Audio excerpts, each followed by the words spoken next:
Fala galera, sejam muito bem-vindos ao canal Lá Eles. Primeiramente, gostaria de agradecer a audiência nos episódios anteriores com René Simões, Nunes, Fabrício. Conseguimos bater a marca de 100 mil visualizações no YouTube. Isso graças a vocês que estão dando essa moral pra gente.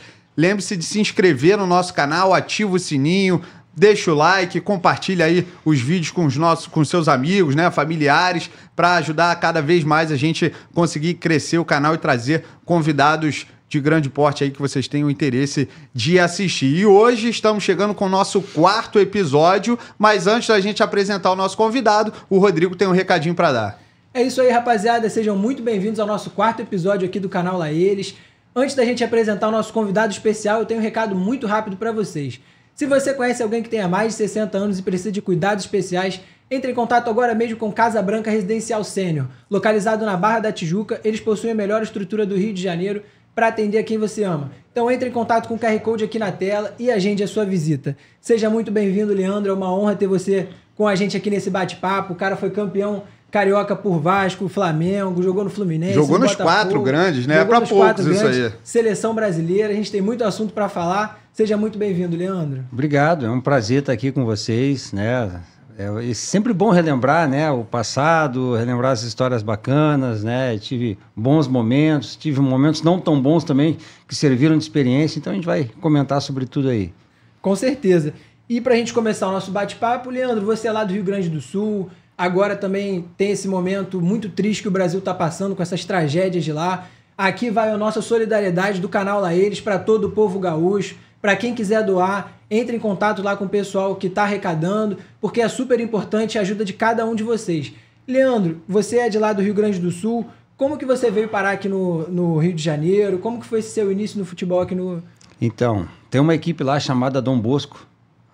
Hoje em dia eu acho que não tem mais, mas antigamente fazia frente ali com o Grêmio Inter, era uma das poucas equipes amadoras que faziam frente com o Grêmio Inter. E como eu morava longe do Inter, eu jogava futebol de salão no Inter, eu me formei nessa escola, vamos dizer assim, de futebol, que também é uma escola de padre e que lapidava o jogador para o Eixo Rio-São Paulo. E eu vim na primeira leva para o Rio de Janeiro, jogar contra os quatro grandes aqui no Rio, para justamente eles fazerem de uma peneira nesses quatro jogos e escolherem quem que eles queriam. Na época era de praxe, muito comum ser trocado por bola, por material esportivo, né? E foi assim que a gente veio. E o nosso time era muito bom. E aí a maioria, quase todo mundo foi convidado para fazer teste. Um num time, outro no outro. E eu e mais uns 2 ou 3 tivemos a oportunidade de fazer, de escolher qual dos grandes aqui do quatro, Rio. Pelos 4. E aí a gente não sabia, e agora qual que a gente vai fazer o teste, né? E aí um amigo meu me levou no Botafogo, na época, lá em Marechal Hermes, né? Sim. A concentração em 86, 87. Era muito precária, muito precária mesmo. Aí eu falei, cara, Botafogo não quero, não vai rolar. O Flamengo eu já sabia que na época de juvenil já tinha aquele time de Marcelinho Carioca, Djalminha, Paulo Nunes, sabe? Era muito bom o time do Flamengo. E aí eu falei assim, cara, também o Flamengo eu vou aguardar um pouquinho. Então ficou entre Vasco e Fluminense. E a gente acabou indo pro Vasco. Porque achou que não teria chance no time bom do Flamengo? A concorrência seria maior? Pra tu chegar de fora, na época, não tinha estrutura que tinha hoje, cara. Então, pra tu chegar, poxa, aonde que eu teria, de repente, mais condição de jogar logo de início? Eu queria jogar, né? E aí, ficou entre Vasco e Fluminense. A gente foi em São Januário, a concentração também não era lá, essas coisas, era bem precária também. Mas como a gente já tava lá, vamos ficar por aqui mesmo e tal. Fiz o teste, um mês depois a gente acabou passando e ficamos por aqui. Eu comecei aí no juvenil do Vasco da Gama. Isso em 86? Não, isso já foi 87. 87 para 88 já. 86 foi a primeira vez que a gente veio, aí a gente veio a segunda vez depois, porque na primeira ninguém veio para ficar. E foi no meio do ano, aí tinha a escola para lá, e acabou, deixar acabar o final do ano para vir no início do ano novamente de 87 para acabar ficando de vez. Aí você fez a base toda ali no Vasco e despontou mesmo a partir daquela Copa São Paulo de Futebol Júnior de 92, que o Vasco foi campeão? Porque eu tive um problema seríssimo no meu último ano de juniores para subir no problema de pubis, né, pubalgia. Eu não consegui jogar no último ano. Consegui voltar já na beirada da Taça São Paulo. Tanto é que eu achei que eu fosse ser mandado embora, porque eu não joguei praticamente, né, no último ano. E aí a gente A gente ganhou a Taça São Paulo de Júnior. Quando voltou, já voltei estourada a idade, eu achava que eu ia subir, mas tinha tanta gente boa no profissional naquela época, cara, que o Paulo Júnior falou para mim, pô, a gente vai te emprestar aí o americano de Campos para tu ganhar uma experiência. Eu achei que fosse até uma maneira gentil dele dizer que não queria ficar comigo, né? Porque na verdade não fui só eu, foi uma leva de jogadores para lá, porque o Vasco na época tinha um convênio com o Caixa d'Água, que era o presidente da federação e também o presidente do americano. E, pô, chegamos lá, cara, foi assim um banho de água fria, porque a estrutura era muito precária, era uma coisa que eu não estava preparado. Não estava esperando por aquilo. Foi um banho de água fria para mim, cara. Acabou que botaram a gente para morar num hotel bem ruim, né? Para ter uma ideia, o meião não subia, cara, tinha que amarrar com um barbante. Era complicado, naquela época era complicado, cara. E aí eu peguei minhas coisas, arrumei minhas coisas e vim embora, cara, com um contrato. Cheguei em São Januário, o doutor Eurico olhou para mim e falou, ô garoto, o que você tá fazendo aí? Tá maluco? Você tem contrato lá? Eu falei, doutor, eu sei que eu tô errado, mas ou você me empresta para outro lugar, ou então pode mandar embora, mas eu não quero ficar lá não. Aí ele me deu uma dura e tal, aí eu fiquei dando voltinha em volta, antigamente tinha uma pista em São Januário, em volta do campo, eu fiquei dando voltinha na pista enquanto o profissional treinava e tal. E aí, até que um certo dia machucou o Marco Aurélio Ayup, que era o reserva do Luiz Carlos Vinck, que era titular na época, e eu acabei que o auxiliar falou, Leandro, quebra um galho para mim de lateral. Aí eu fui treinar de lateral. Acabou que eu fiz 2 gols, cara, um no coletivo de quarta, um no coletivo de quinta-feira. E aí o treinador, pô, quem é esse lateral? Aí eu falei, não é lateral não, é o Leandro, é volante e tal, que tava quebrando um galho aí. Aí ele começou a prestar atenção em mim, cara. Tu vê, de uma coisa errada que eu fiz lá, ter saído, acabou que foi dando certo, né? As oportunidades, a pessoa sempre fala, até para os meus filhos isso, as oportunidades elas aparecem desde que você esteja preparado, né? Você corra atrás. E a gente estava até comentando aqui nos bastidores sobre a situação de narração esportiva, você falou, de vez em quando, uma coisa que você não está esperando pode acontecer. Justamente, acabou que, aí, beleza, eu não entrei no time naquele momento, ele já sabia, o treinador já sabia que eu existia, que eu estava ali, que eu podia ser útil. E naquela época do Campeonato Carioca, tinha campeonato de expressinho. Expressinho é como se fosse um sub-23 hoje em dia, né? Tinha preliminar, eu lembro. Cheguei a frequentar Maracanã assistindo preliminar. A preliminar era dos juniores. Ainda peguei isso. Era dos juniores, que hoje é sub-20, né? E aí, eu comecei a disputar esse expressinho. Jogava contra a América, contra o Bangu, tal. E o treinador começou a prestar mais atenção em mim. Daqui a pouco machuca. O Flávio, que jogava junto com o Luizinho no meio de campo, de volante, o Flávio machucou. Ele, em vez de pegar o reserva ali, que estava ali, não, ele foi lá no Expressinho, me pegou e já me botou do lado do Luizinho. E aí eu fui embora. Graças a Deus as coisas começaram a fluir. Fiz meu contrato no profissional, aí, entendeu? Aí você foi tricampeão carioca lá no Vasco. Como é que foi trabalhar com o Eurico Miranda? Tiveram algumas desavenças ali naquele seu período? Isso, teve, cara. Ele, como dirigente, sempre brigou pelo Vasco, era um excelente dirigente, mas comigo, assim, comigo não, com alguns jogadores, assim, ele teve alguns problemas, né? Isso é natural. Infelizmente, no futebol, em qualquer ambiente de trabalho, na verdade, sempre tem um tipo de problema. E aí eu tive uma discussão com ele, porque quando eu assinei meu primeiro contrato, estava em branco, né? Aí eu falei, pô, doutor, o contrato tá em branco. Ele, pô, tu quer jogar ou não quer, garoto? Tal. Eu falei, claro, quero, tal. Aí eu peguei e assinei o contrato em branco, cara. Ele foi lá e botou, falou que ele queria lá, e antigamente fazia contrato de 1 ano. Então, pô, eu fui considerado a revelação do Campeonato Carioca naquele ano, logo no primeiro ano. E aí eu pensei, pô, agora eu vou... Fomos campeões, agora ele vai me dar mais nada, a mesma coisa. E aí fui bi, fui tri estadual. E é a mesma coisa, sempre aquela briga, só que quando eu fui tri estadual, eu já estava com uma bagagemzinha um pouco melhor. Aí a gente teve uma discussão séria. Foi quando veio o Botafogo, né? O presidente Montenegro, na época, viu que eu estava meio afastado, porque antigamente não tinha Lei Pelé. Você pertencia ao clube, era uma mercadoria do clube, né? E aí, se você não entrasse num acordo, você ficava lá, largado. Foi o que aconteceu comigo. Aí o Botafogo viu, fez contato com um Calçada, que era o presidente, e eles me emprestaram para o Botafogo. E aí eu fui, graças a Deus, fui campeão brasileiro no Botafogo, as coisas foram acontecendo, assim, nem esperava também.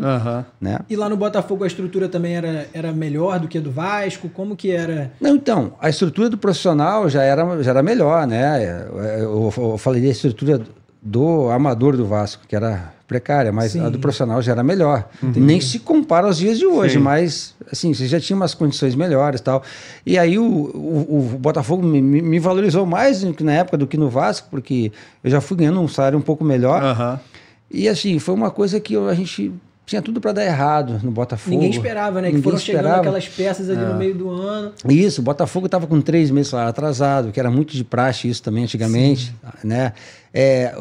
A pré-temporada não foi feita com todo mundo. Eu cheguei na 3ª rodada, o Donizete e o Gonçalves chegaram na 1ª.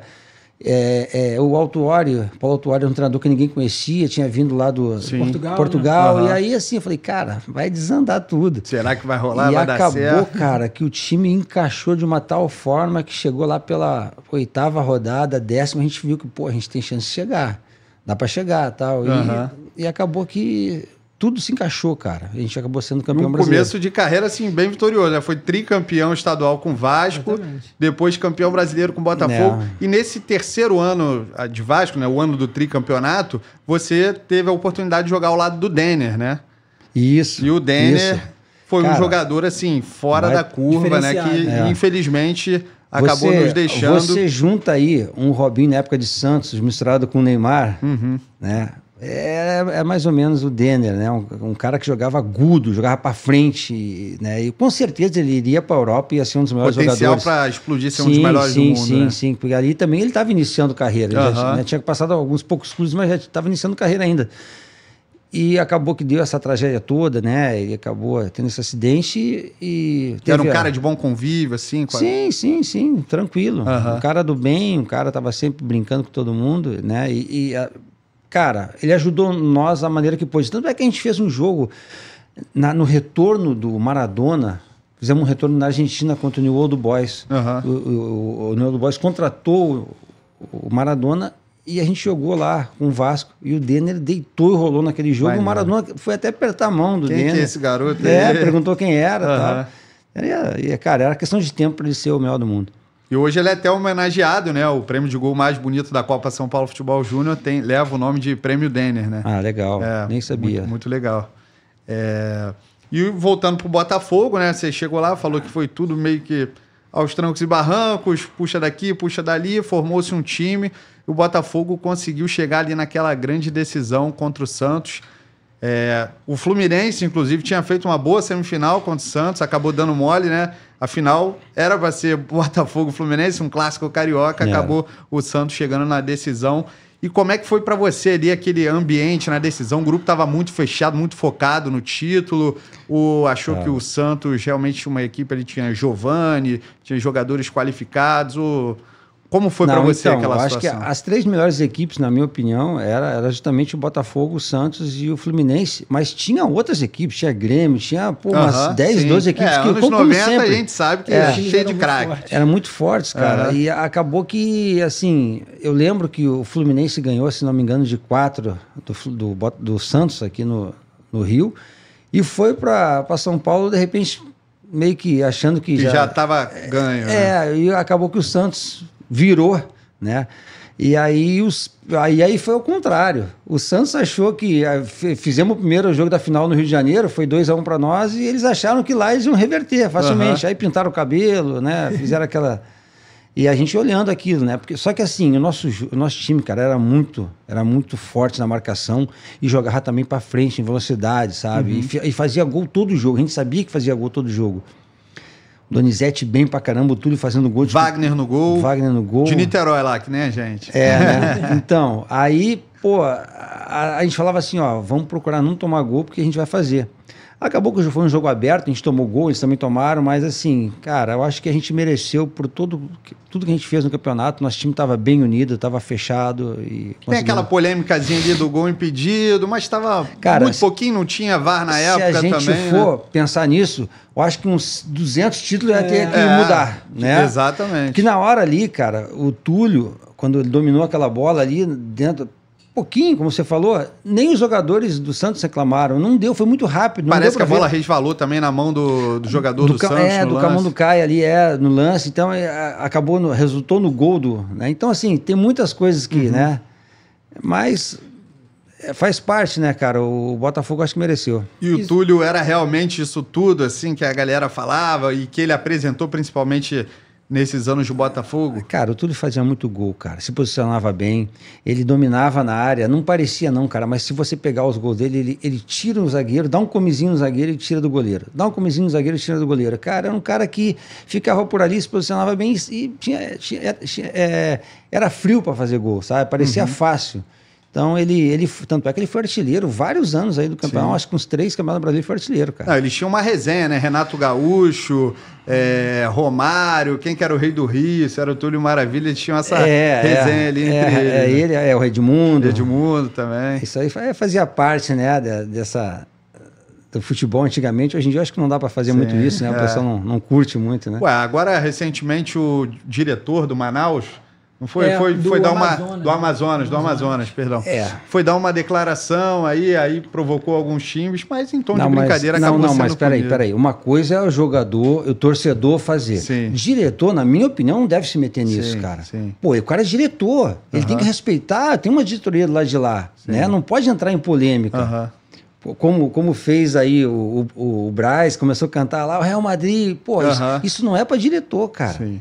Isso na minha opinião, é para torcedor. Mas no momento da empolgação ali, acaba se deixando levar. Mas aí tu motiva o time lá. Às vezes o próprio doutor Eurico fazia isso, cara. Ele fazia, porque o Flamengo a gente tem que ganhar, porque o Flamengo não sei o quê, tal.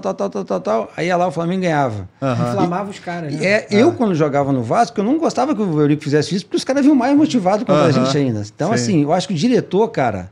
não deve se envolver em polêmica. Deixa a polêmica lá pro craque do time que quer fazer uma propaganda de jogo. Essa é a minha opinião. Até voltando agora um pouquinho mais para trás, Jandro, você também teve uma passagem pela seleção brasileira em 94, né? Que você foi convocado pela sua primeira 94, 95, 96. Isso. Alguns amistosos, fui para a Copa América, torci o tornozelo logo no início, fiquei de fora. A convocação foi com o Zagallo, né? Isso. E, poxa, eu fui convocado no final de 94, logo numa época que a seleção tinha sido campeão mundial, né, cara? Então, pô, na minha posição a gente tinha Dunga, Mauro Silva, bem, os dois bem, era complicado para entrar, mas era muito jogador bom, cara. Não é querer ser saudosista, mas o pessoal que viveu na nossa época sabe, né? Que era bem difícil. E aí... acabou que a minha ida para o Palmeiras, eu pensei assim, poxa, agora eu tenho a chance de repente de resgatar e chegar na Copa de 98, quem sabe, né? Sim, você sai do Botafogo para o Palmeiras, é isso? Volto para o Vasco, do Vasco... emprestado, né? Isso, está emprestado. Já tinha um acordo de que após o Brasileiro eu teria que voltar ao Vasco. E aí, quando eu chego no Vasco, tem a proposta do Palmeiras, o clima ainda estava meio ruim com o Eurico e tal, fui pro Palmeiras. Só que lá eu tive uma lesão de pubis de novo, cara, igual a que eu tive no meu último ano de juniores, sabe? E aí eu não conseguia jogar, eu jogava 3, 4 jogos, ficava 3, 4 jogos de fora. Porque para quem teve pubalgia é difícil de curar, né? Principalmente naquela época que... A medicina esportiva também não era tão avançada quanto é hoje, né? Pois é. Pô, quando eu comecei no Vasco, não tinha fisioterapia no clube. Você tinha que fazer fora. Era o massagista Santana que ficava lá com a toalhinha e tal. Mas realmente é uma lesão bem complicada. Acho que até para os dias de hoje, se eu não me engano, acho que é o Arrascaeta que tem problema. Enfrenta algumas dificuldades. Nos últimos 3 anos do Kaká, ele não conseguia jogar, cara, por causa do pubis, né? Você tem que parar um tempo para poder curar. Eu curei o meu, no caso, foi com radioterapia, cara. Foi até um negócio bem complicado, né? Mas eu curei. E no Palmeiras, eu tive essa dificuldade, cara. Até fui convocado pelo Zagallo, mas não consegui dar sequência por causa dessas lesões. Acabou vindo fiquei 1 ano só lá, com convite do Fluminense. Após a virada de mesa que teve lá... Em 97, né? Você recebeu esse convite. E aí eu vou pro Fluminense, né? E aí eu falei ao presidente, eu não tô ainda legal, tô no final de tratamento. Não, vem que eu acabo de tratar aqui, aí em São Paulo é muito frio, pô, tu vai demorar mais a te curar, tal. Aí eu vim. Acabei de me curar e voltei a jogar no Fluminense, entendeu? E a experiência no Fluminense não foi tão boa assim quanto nas passagens nos clubes anteriores. Da sua carreira, né, Leandro? Eu costumo dizer que eu estava no time certo, porque eu queria jogar no Fluminense também, é o time certo na hora errada, né? Porque, pô, você vê lá, na época era Oceânica Seguros, MTV, que era o patrocinador, ficamos 6 meses sem receber, cara. Eu nunca tinha ficado isso, 6 meses. Pô, a gente não tinha nem cabeça mais para jogar, cara. Não tinha cabeça. Acabou caindo para a segunda. E aí foi quando veio, né, o convite do Flamengo. O convite do Flamengo e tal. E eu falei, não, mas peraí, eu tô com 6 meses aqui. Aí fiz um um acordo lá, tal, acabei... Para poder sair em paz, né? Tranquilo. Mas essa passagem do Fluminense realmente, cara, foi uma passagem assim não muito boa. Ou seja, eu não planejei jogar nos 4 grandes do Rio. Foi uma coisa que aconteceu. Foi acontecendo naturalmente. Né? E sempre com boas resenhas em todos eles, né? A gente falou do Botafogo aqui, mas tem uma história curiosa com o Donizete ali na reta final do campeonato, né? Sim. Que ele tava com umas dorezinhas. E você deu uma ajudinha pra ele. Eu ficava no quarto com ele, né, cara? E, pô, o Donizete era um cara importante pra gente. Ele tava com uma lesão na posterior de coxa, né, fisgada. Eu te confesso, cara, que é uma dor muito grande para jogar com isso, não é fácil, cara. É porque ele realmente é muito forte. E eu tinha um sebo de carneiro, cara, que eu levava comigo, eu passava no meu joelho, eu tinha uma lesão que era benzido, um pai de santo que me deu. Falei, cara, atrapalhar não vai, né? Vamos ver se melhora, né? Eu conseguia jogar, e aí eu falei pra ele, tô com um sebo de carneiro aqui, vou passar em você. Ele disse, pode passar aí. Aí eu passei, esquentei bem a perna dele, no dia seguinte, cara, ele jogou, sabe? Se ajudou, não sei, mas que ele conseguiu jogar. Jogou de boa, não se machucou. Não, ele teve dificuldade, cara. Em certo momento do jogo ele mancava, alguns momentos que ele tinha que dar o pique, ele não dava. Mas assim, ele se doou o jogo todo, cara. Até o Túlio, que não era de marcar, falou que, hoje eu vou marcar pra você, porque sei que você tá precisando ruim. E aí, o Donizete ajudou muito, cara.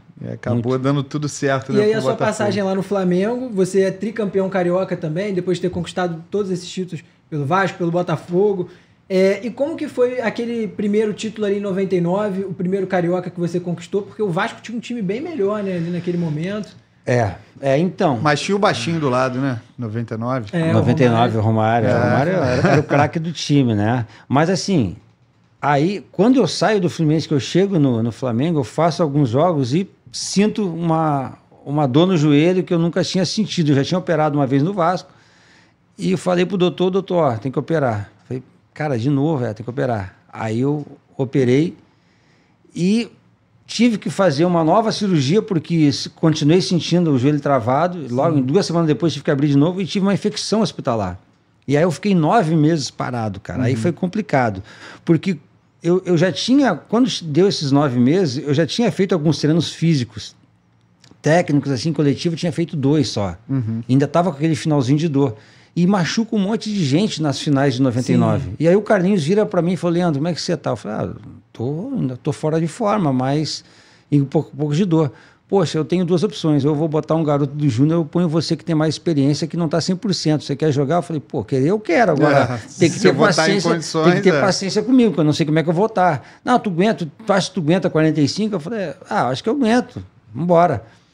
Aí tomei uma injeção, dei uma descansada e tal, fui pro jogo e acabou que, cara, eu fiquei com medo, porque eu não sabia o que ia acontecer, tava com dor ainda. E ele me botou pra marcar o Edmundo nesse jogo, cara. O Edmundo voando, complicado. E como ele falou, 99 e 2000, o Vasco tinha um time melhor do que o nosso. Sim. Só foi equilibrar em 2001, que aí já tinha Gamarra, né?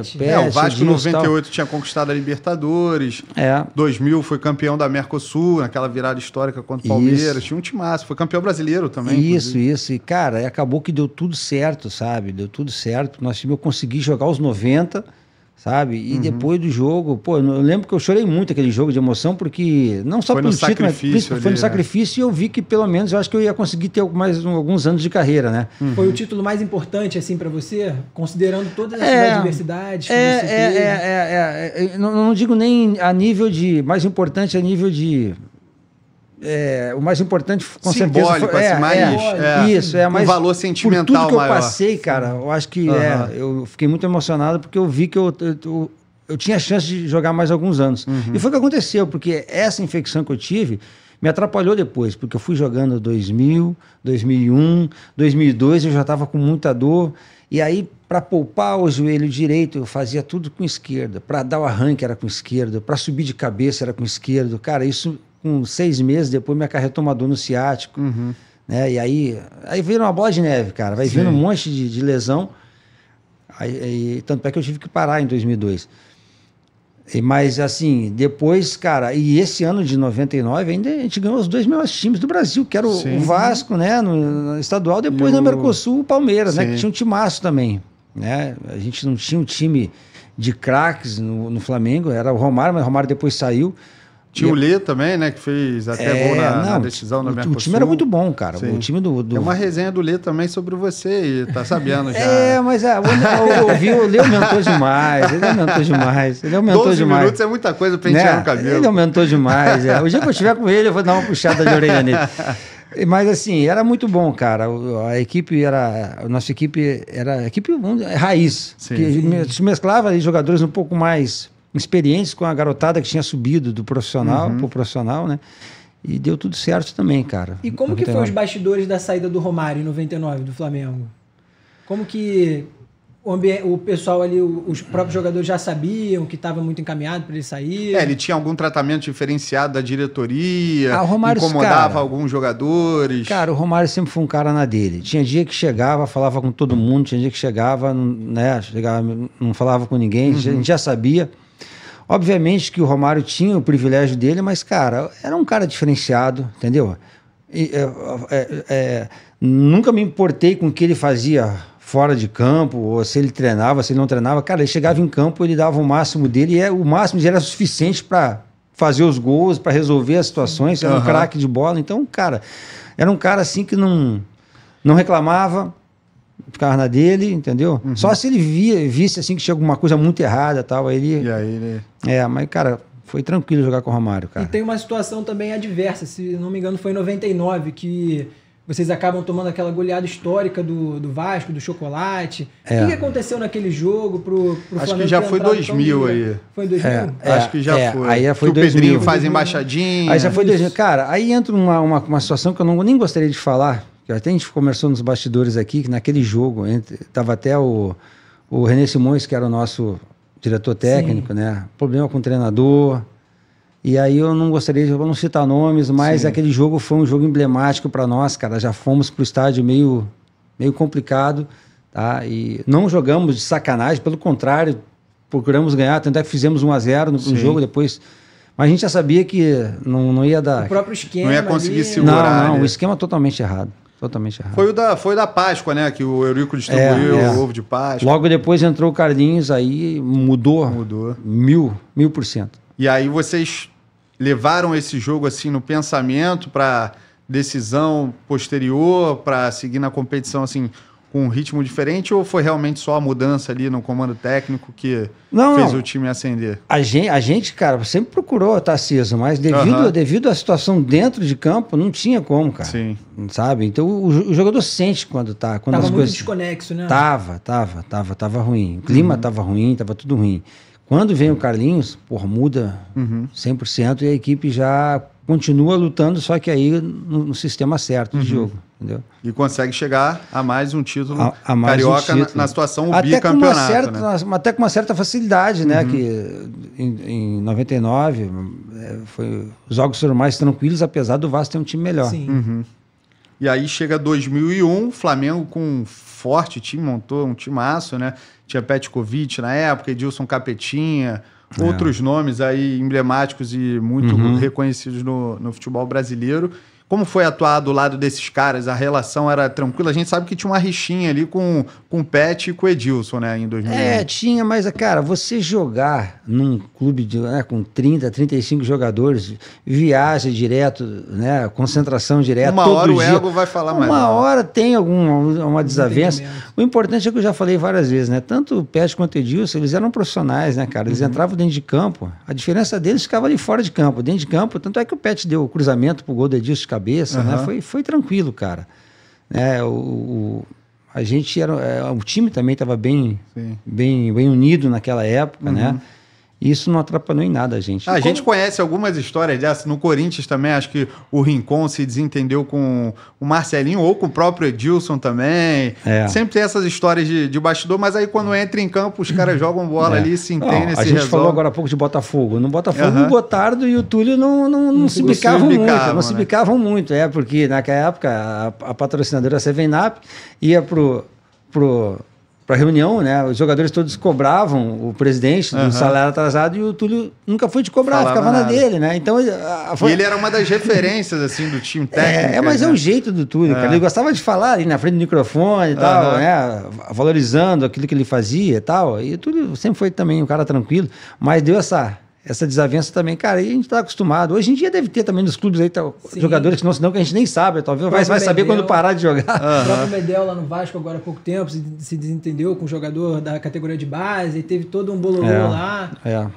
Mas como foi para você também, Leandro, trabalhar com o Zagallo, um dos maiores treinadores aí do futebol mundial?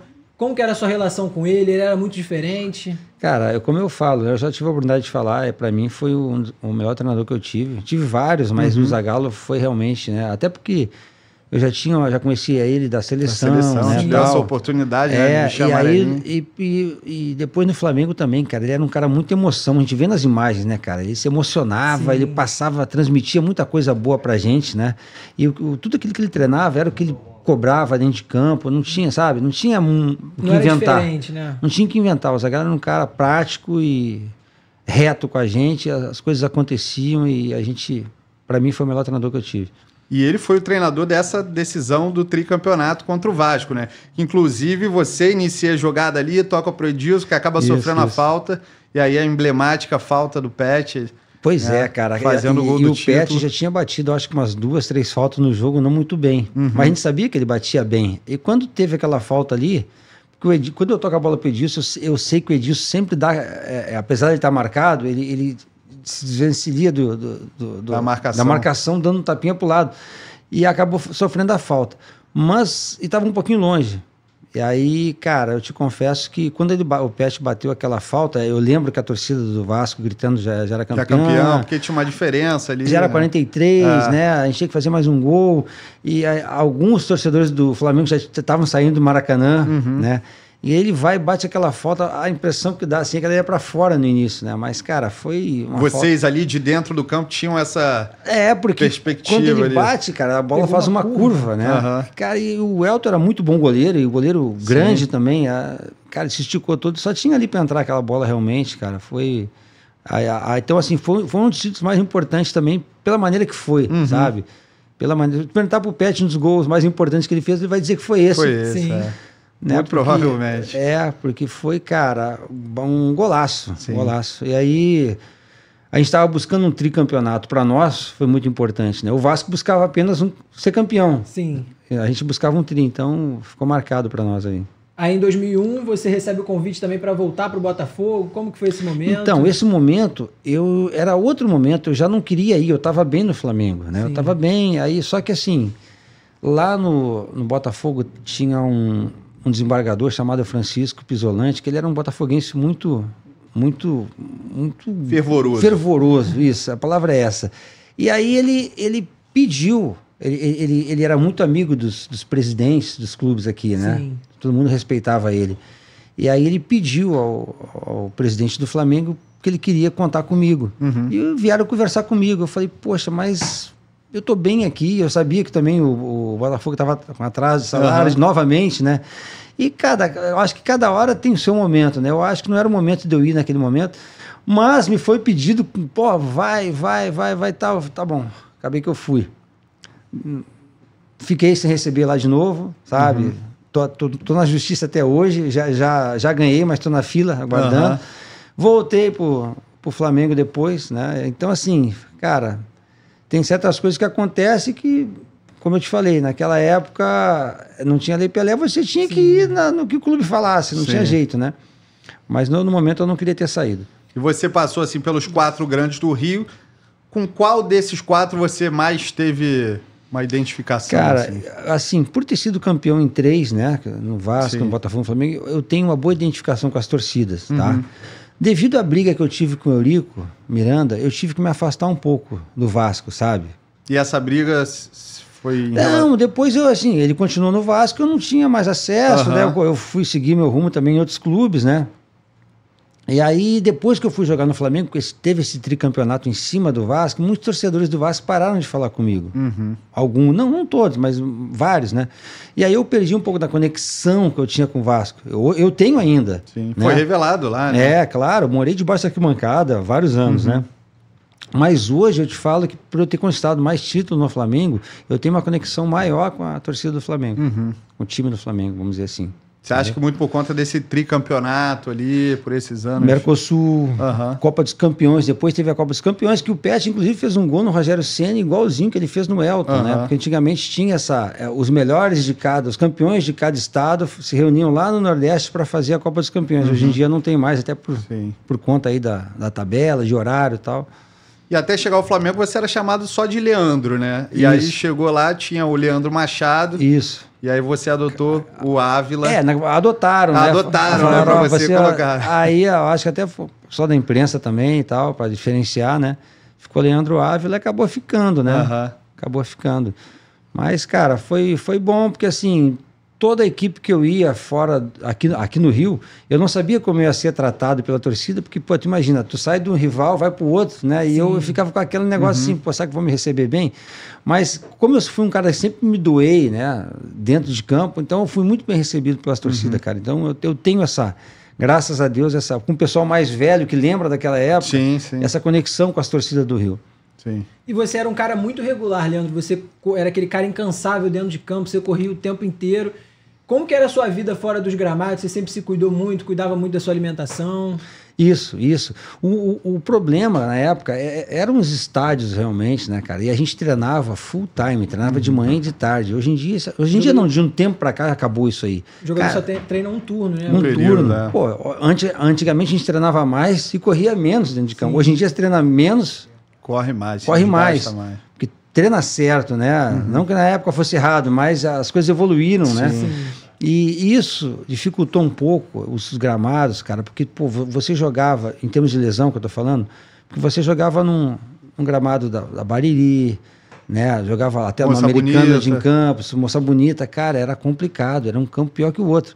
E aí tu jogava num campo de 110 metros, que era o Maracanã, e jogava num de 70 no interior, sabe? Cara, era muito... Hoje em dia tá tudo padronizado, melhorou até em termos de lesões. E devido às lesões eu tive que parar cedo. Apesar de eu me cuidar, como você falou, eu tive que parar com 31, cara. Eu saí do Flamengo, fui pro Inter ainda. Só que no Inter já comecei lá a ter lesões novamente. Mas chegou a jogar lá? Cheguei a jogar lá. Aí você tem uma passagem também pelo Al Hilal, né? Isso. Time do Neymar. Isso. Mas só que naquela época, há 22 anos atrás, o Al Hilal era amador. O campeonato árabe era amador. O pessoal jogava... trabalhava durante o dia, né? Cada um no seu trabalho, e treinava e jogava à noite.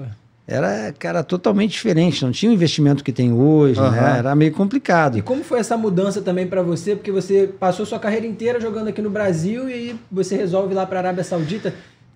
Foi muito... como que foi esse momento? Você levou sua família? Chegou a proposta, você já aceitou de cara? Como é que foi? Então, cara, chegou da maneira que eu nem esperava também. Eu mandei, na época, um DVD, na época eu tinha para vários empresários, do cara que eu menos esperava, veio uma proposta. Aí o cara, quer ir para lá, tal, estão precisando de um volante e tal. Aí, vambora. Aí eu fui. Só, cara, que não foi fácil lá. Falaram para mim, leva a tua família, porque a Arábia Saudita, cara, é tudo, não pode nada, tudo restrito. Só que meus filhos estavam fazendo prova, iam fazer ainda a prova no final de ano, não queria atrapalhar o ano letivo deles. Aí eu fui sozinho. Cara, e esse foi o meu primeiro erro, né? Porque lá realmente, cara, diferentemente de hoje em dia, né? Que abriram mão de muitas coisas. Tanto é que o Neymar, o Cristiano Ronaldo, quando foram, eles fizeram um monte de exigência, porque sabiam que era complicado lá. Hoje em dia parece que mulher já pode ir ao estádio, já pode dirigir, já está mais flexível, mas antigamente não podia nada disso. Então não tinha nada para você fazer, cara. Eu fiquei sozinho lá. Os outros, eu morava num condomínio para estrangeiro, o pessoal se reunia, né, e nunca me chamavam. Faziam festa, nunca me chamavam porque eu estava sozinho, não estava com esposa e tal. Então eu fiquei realmente sozinho lá. E, cara, aconteceram um monte de coisa lá, extra-campo. A sua chegada já foi algo surpreendente para você. Cara, foi porque o aeroporto estava lotado de gente. Eu achei que estava tendo algum evento, né? Mas por eu ter passagens por Flamengo, eles conheciam muito, né? Os times grandes aqui do Rio, a seleção brasileira, eles acharam que, poxa... Tava chegando um fenômeno que ia resolver a vida do Al Hilal, né? E isso... A torcida e a imprensa, tá? Mas o treinador, que era Francisco Maturana, e o presidente já tinha visto meu DVD, sabia que eu era volante. E aí, quando eu saí no saguão, assim, era pra mim, cara. O príncipe veio com flores, tal. E aí perguntaram, né, se a primeira pergunta na coletiva, se eu ia ser o novo Rivelino do time, porque Rivelino tinha jogado lá, né? Eu falei, não, quem dera, pô, eu sou volante. Aí para explicar que eu era volante, que eu não era camisa 10, cara, né? E aí foi complicado pra mim, cara, porque começou os jogos, os caras queriam gols. Cadê os gols? E tinha essa cobrança mesmo em cima de você pra ser um novo Rivelino? Eles pagavam também bicho, né? Cada gol que a pessoa fizesse, eles também ofereciam esse tipo de coisa. Ou não tinha isso nessa época? Se fosse um gol importante, eles davam um Rolex, davam... mas não era tudo, era mais pra atacante, cara, sabe? E assim... Porque os príncipes sempre foram os donos quem mandava nos clubes, né? Até hoje é. Só que antigamente a gente não tinha acesso a eles, né? Eles iam lá, só lá, olhavam o jogo e deu. E eu não consegui jogar lá, porque o zagueiro pegava a bola, fazia ligação direta com o ataque. Outra equipe, a mesma coisa. Então a bola não parava no meio campo. Não, eu só via a bola voando pra lá cima. E pra cá. Quando eu roubava uma bola e tentava jogar, a bola não retornava, cara. Cara, aí eu comecei a ver que lá, naquela época, era só pra atacante, cara. Era bom pra atacante brasileiro que ia deitar nos caras, ia driblar, ia pra cima dos caras. E também pra zagueiro, que sabia lançar. Agora pra meio campo ali, que precisava dar aquele tapa de qualidade, não consegui jogar, cara. É complicado. E aí teve outras coisas, cara, história aqui para muito tempo, porque aconteceu muita coisa lá, cara. Teve uma situação também que fala que você comeu na hora do Ramadã. Eu fui na época do Ramadã. Para explicar pro pessoal, é um momento de fé deles lá, que eles fazem um jejum, né? Tem todo um ritual. Tem lá um mês lá que eles não podem, tem um ritual deles, não pode, tem que jejuar durante o dia e comer à noite. Só que a gente tinha que treinar à noite. Pô, tinha que comer alguma coisa de dia, né? E aí eu apareci na janela lá, cara, no telefone comendo um sanduíche lá que eu tava comendo e os radicais... A galera viu, né? Viu, tem uns barbudão lá chamado Mutawa, que eles são os radicais. Alguém viu, e aí, cara, à noite apedrejaram meu apartamento lá, cara. Caraca, que situação. Apedrejaram, pô, foi complicado. E pra contornar isso aí depois? Então, cara, aconteceram 2 vezes. Aí, na segunda vez, cara, eu já tinha reclamado com os caras lá, os caras conseguiram chamar o policial. Um tempo depois foram pegar um cara lá, e depois eu vinha saber que era porque eu tinha comido, né? Eles estavam em represália e tal. Mas isso tudo, cara, acontecendo no momento que eu tava sozinho, né? O presidente tinha mandado o treinador e o príncipe tinha mandado o treinador e o presidente embora, que tinham nos trazido, no caso, né? Eu tinha levado o Somália também, que eles pediram um atacante, eu indiquei o Somália. Jogou no São Caetano, Fluminense. Isso. E aí, time sem presidente, o salário começou a atrasar, tudo isso está acontecendo no mesmo momento, cara. Aí foi complicado, cara, foi complicado. Pô, tanto é que o Marcelinho Carioca teve que voltar, o Bebeto teve que voltar. Ninguém conseguiu se manter lá. Complicado, cara, porque naquela época lá, cara, não ia muitos jogadores assim de nomes, assim, igual vai hoje. Né? Tinha alguns brasileiros lá, cada um num time do interior, né? Mas de estrutura, era... legal a estrutura do clube? Estrutura boa, simples, básica e boa, assim, dava para trabalhar. Né? Mas acredito que hoje também já esteja mais estruturado. Que os árabes sempre gostaram de... Né? Mas como não tinha nenhum investimento, cara, eles não... E falando assim, estrutura, a gente falou pouquinho do Palmeiras, mas você jogou na época da Parmalat, né? Que o Palmeiras tinha vários craques, você jogou ao lado de Djalminha e outros nomes, Rincon. Luizão, Viola, só craque de bola. Você falou que teve o problema da lesão, né, no Palmeiras, mas o dia a dia com eles, a estrutura do Palmeiras com a Parmalat, eles pagavam em dia, era tudo certinho. Foi a melhor estrutura que você trabalhou? Ah, sim, na época sim, porque não era todo clube que tinha um CT. O São Paulo tinha CT, o Palmeiras já tinha. Devido à Parmalat, tudo certinho, tudo em dia, bonitinho. O time era muito bom, né? Só que nesse ano a gente não ganhou, cara. Nosso time era muito festeiro e tal, acabou que não ganhamos nada. Mas, assim, foi um clube assim que, cara, eu admiro que até hoje, né, conseguiu se reabilitar, tá mostrando aí que... Você jogou com o Diniz no Palmeiras, não foi? O Diniz era bom jogador, cara, um meio atacante bom. E o que você acha, assim, do trabalho dele como treinador hoje em dia? Você acha que ele leva muita coisa da época dele de jogador? Ele já demonstrava essa aptidão a se tornar um treinador? Ele já demonstrava esse desejo? Ou vocês não trocavam muito essa ideia na época ainda? Não trocava muito essa ideia, até porque ele era muito novo também, né? Ele é um pouco mais novo que eu. E na época eu não acho que ele não tinha ainda essa mentalidade, mas eu acho ele um excelente treinador, cara. Eu acho muito bom treinador, tem feito um trabalho bom. A única coisa que eu sou contra ele é sair jogando nos tiros de meta, né, tocando a bola com a equipe adversária marcando pressão, que é muito risco, você corre muito risco. Tanto é que vira e mexe, algum jogador erra por deixar de dar um chutão. Eu lembro que no Botafogo, em 95, o Paulo Autuori gostava que a gente virasse essa bola, trabalhasse bem ela. Só que ele falava com a gente assim, ó, a hora que tiver muito apertado, se os caras estiverem marcando em cima... Pode zerar, pode despachar. Olha onde está o Túlio Donizete, dá o chutão direcionado. Cara, por várias vezes a gente dava o chutão, às vezes o zagueiro lá dominava... E a gente já saía dando pressão. Tipo assim, transferir a responsabilidade, cara. E várias vezes tivemos oportunidade de gol assim, cara. Às vezes um chutão acaba acontecendo. E o Diniz, acho que se expõe muito nisso, né? Eu acho que tem horas que tem que dar uma acelerada no time e o time quer tocar a bola. Bacana você falar isso do Autuori, porque quem fala muito também é o Felipe Luiz defendendo o Simeone. No Atlético de Madrid, ele falava que ele usava muito dessa tática aí, de quebrar a bola no centroavante para já fazer a pressão para criar chance de gol ali. Isso logicamente que isso aí não é uma jogada, é uma opção de jogada que você tem caso você não consiga sair, né? Para não se apertar ali atrás, para não passar dificuldade, você acaba fazendo. Então pode ser uma alternativa que, pelo que a gente vê, o Diniz não gosta de fazer. Corre esse risco de o jogador ali dominar mal, passar mal a bola por causa da pressão do adversário e acabar tomando gol. Aconteceu recentemente, né, com o Fábio agora contra o São Paulo. Enfim. Mais uma vez, né, durante o jogo. Mas ele alega que na maioria das vezes dá certo, né? E realmente existe o risco ali. E ele opta por correr esse risco. Então, a jogada assim, tem que ter um começo, meio e fim. Né? Geralmente...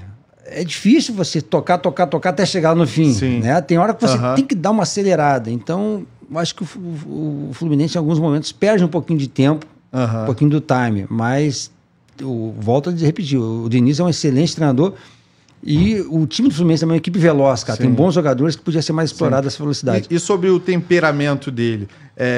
A gente já viu ele discutir com o Tietê, aquela situação que rolou. Recentemente ele discutiu com o Luciano também. Ele, como treinador do Fluminense, ele bateu boca com o Luciano sendo jogador do São Paulo, no jogo mais recente. Na época de jogador também, ele até atuou com o Galeano no Palmeiras, junto com você também, né? Depois ele tem uma briga com o Galeano lá no Parque Antártica, na época, no Fluminense e Palmeiras. Os dois saíram quase chegaram a vias de fato, né? Se a galera não interrompesse ali a confusão. Ele sempre teve esse temperamento um pouco explosivo. Ele é um cara que parece ser centrado, mas de vez em quando ele dá esses picos. Assim. Cara, a vida de treinador, principalmente agora treinador, não é fácil. Jogador ainda é mais tranquilo, né? Agora, treinador, os caras estiver focado, realmente nem dorme, cara. Nem dorme direito, né? Pensando que vai fazer e tal. E ele expressa muito isso, coloca isso muito pra fora e às vezes tem que ter um pouquinho mais de calma, ele acaba exagerando. Mas é o jeito dele assim, cara. Eu acredito que fora de campo ele deve ser um cara mais tranquilo. Depois da situação ali, ele deve botar panos quentes na situação. Com certeza. E na seleção brasileira, você acha que ele deveria ter uma continuidade? Você acha que ele nem deveria ter aceitado esse convite para ser um interino do Carlo Ancelotti? Porque ele acabou sendo colocado num lugar de muita exposição e acabou não dando resultado e acabou sendo dispensado. Ele pegou a seleção num momento muito difícil, né? Aceitado, ele tinha que aceitar, recebeu o convite, poxa, como é que a gente vai saber que é a hora certa, quando não é, né? Mas a seleção, né? Só que eu realmente acho que a seleção, no momento, precisaria de um treinador mais cascudo ainda. Mais tarimbado, apesar de eu achar o Diniz um bom treinador, eu achava que tinha que ser um jogador mais tarimbado, um treinador mais tarimbado, mas...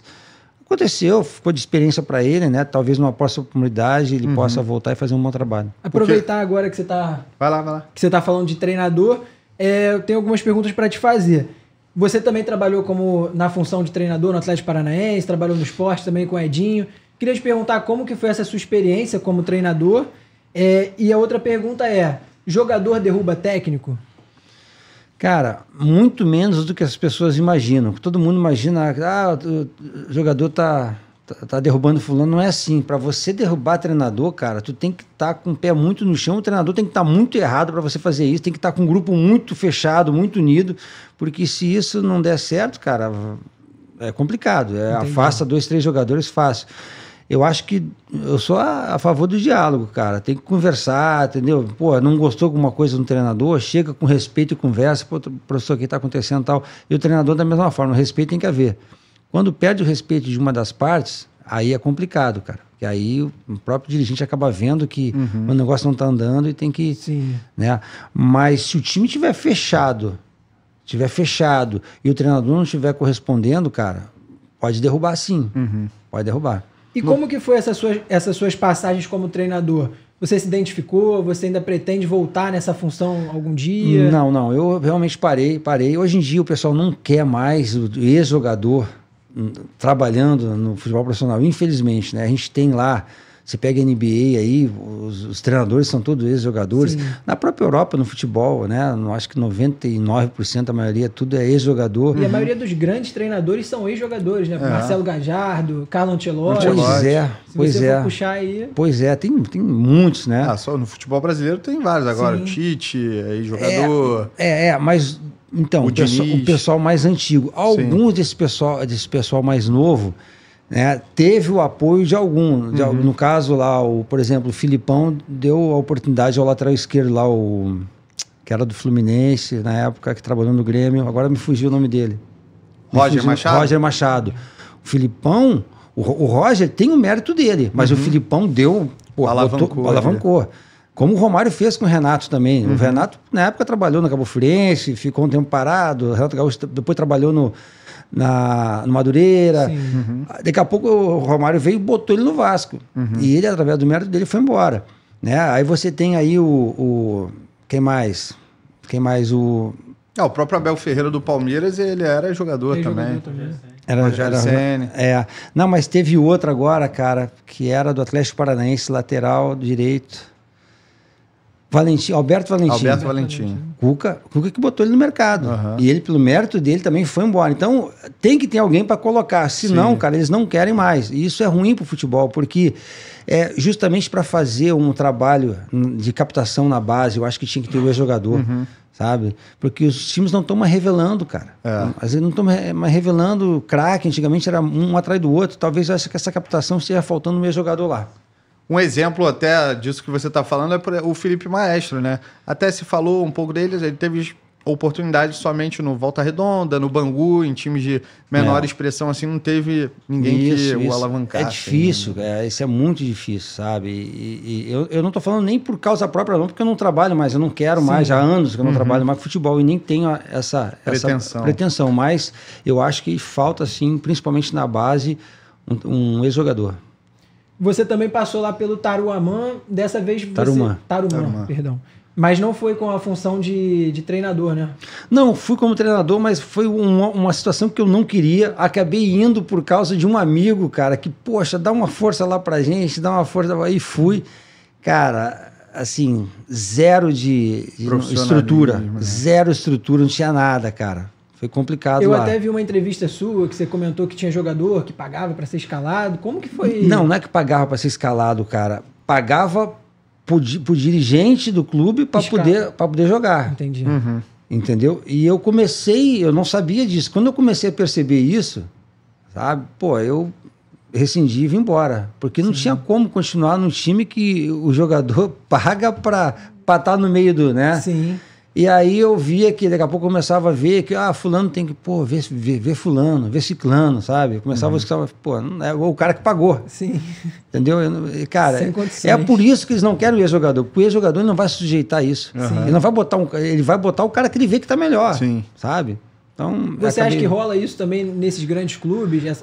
Não necessariamente nesse sentido de alguma pessoa pagar por fora, mas talvez ali um empurrãozinho de algum empresário? Às vezes tem. Acho que esse lance de pagar é mais um time bem pequeno menores, mesmo. Menor. Mas agora, por exemplo, tem muita equipe ainda que tá na mão de empresários. Sim. E o empresário às vezes ajuda muitas vezes o clube. E na hora de encaixar alguém, ele vai querer encaixar, né? Às vezes o clube tem que aceitar às vezes, né? Faz parte, a gente não pode afirmar, mas ainda tem. Você falou que não tem mais essa intenção de trabalhar dentro ali do futebol, né? Dia a dia, campo. Mas você recentemente atuou como comentarista no canal GOAT, participou das transmissões do Campeonato Carioca. Queria saber de você como foi essa experiência, se você pretende continuar nesse segmento. Pô, foi uma boa experiência, cara, que eu tive um convite, assim, de uma hora para outra também, foi de repente, assim, foi uma boa experiência, né, cara, porque o canal GOT, assim, eu também na época não conhecia e demonstrou aí, através dos internautas, que teve uma audiência muito grande, né, pela qualidade da imagem, pelos narradores, o pessoal que trabalha lá nos bastidores, foi muito bom para mim. Eu pretendo continuar assim, de repente, mais para frente agora, aí, tendo uma nova oportunidade, cara, quem sabe. Show de bola, maneiro. Show. E pra gente fechar, Leandro, a gente vai fazer um bate-bola com você. A gente vai fazer algumas perguntas. Qual o jogador perfeito para você? E aí a gente vai dar algumas características e você vai respondendo. Qual o jogador perfeito para você com a perna esquerda? Com a perna esquerda? Cara, Messi. Com a direita? Com a perna direita? Poxa, cara, tem tantos aí, cara. Tem tantos aí. O cara perfeito. Cara... Pode ser aí jogador também que você viu. Eu vou botar o Ronaldo. Tem umas dicas aí atrás, se quiser dar uma olhada lá. Romário, Neymar... Ronaldo. Agora eu sou fã do Ronaldo, cara. Cabeçada. Jardel. Cara, todo mundo fala Jardel, impressionante. Jardel. Velocidade. Euler. Drible. Neymar.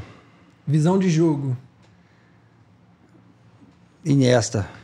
Essa é fácil. Desarme e defesa, Leandro Ávila. Não pode ser diferente. Vou me incluir, né? Tem tantos aí também, né? Então, show. É isso. Fechamos aqui com o Leandro Ávila. Foi um prazer te receber aqui. Legal. Tricampeão carioca com o Flamengo, com o Vasco, campeão brasileiro pelo Botafogo, com passagem também pelo Fluminense, Palmeiras da Parmalat, jogou no futebol árabe com uma carreira brilhante, passagem também pela seleção brasileira, trouxe muita resenha boa pra gente aqui do canal Lá Eles. A gente agradece demais, né, a presença com certeza. Do Leandro aqui. Leandro é um cara fora da curva, indicação aí do nosso amigo Pet, agradecer mais uma vez ele por ter Estamos esperando aqui, hein, Pet? No 10º, hashtag 10, episódio 10, camisa 10, tem que ser em homenagem a você. E agradecer mais uma vez o Leandro pela disponibilidade, esse papo foi maravilhoso. E desejar sucesso para você também. Ok. Eu agradeço o convite aí, né? Quando me convidaram, que veio através do Pet, que é meu amigo, né? Eu falei, pô, tem que ir lá, tem que dar uma moral pros caras. E, pô, o papo foi maneiro, passou até rápido, né? Tão bom que foi. Eu agradeço aí. Show de bola, obrigado, Leandro. E para finalizar, o Rodrigo vai dar um recadinho aí para você. É isso aí, galera. Reforçando mais uma vez, se você conhece alguém que tenha mais de 60 anos e precisa de cuidados especiais, entre em contato agora mesmo com o QR Code aqui na tela. Casa Branca Residencial Sênior, a melhor estrutura do Rio de Janeiro para atender a quem você ama. E agradecer mais uma vez a todo mundo que está curtindo o nosso canal, se inscrevendo nas redes sociais, ativando o sininho. E é isso aí, a gente está muito feliz com esse nosso começo. E cada vez mais a gente vai estar trazendo convidados de alto nível para vocês. E o último recado, não deixem de se engajar na campanha lá para ajudar o pessoal, o povo do Rio Grande do Sul que está passando por um momento de turbulência. Então toda ajuda é essencial e importante nessa reconstrução do Estado, né, que precisa tanto da gente nesse momento. Então toda campanha que puder ajudar, auxiliar, a gente tem que estar engajado nessa causa aí. Empatia, galera. Valeu, muito obrigado pela audiência, pela companhia nesses episódios de início. A gente ainda vai continuar aí pra frente com a ajuda de vocês. Tamo junto, obrigado. O canal Lá Eles agradece. Tamo junto.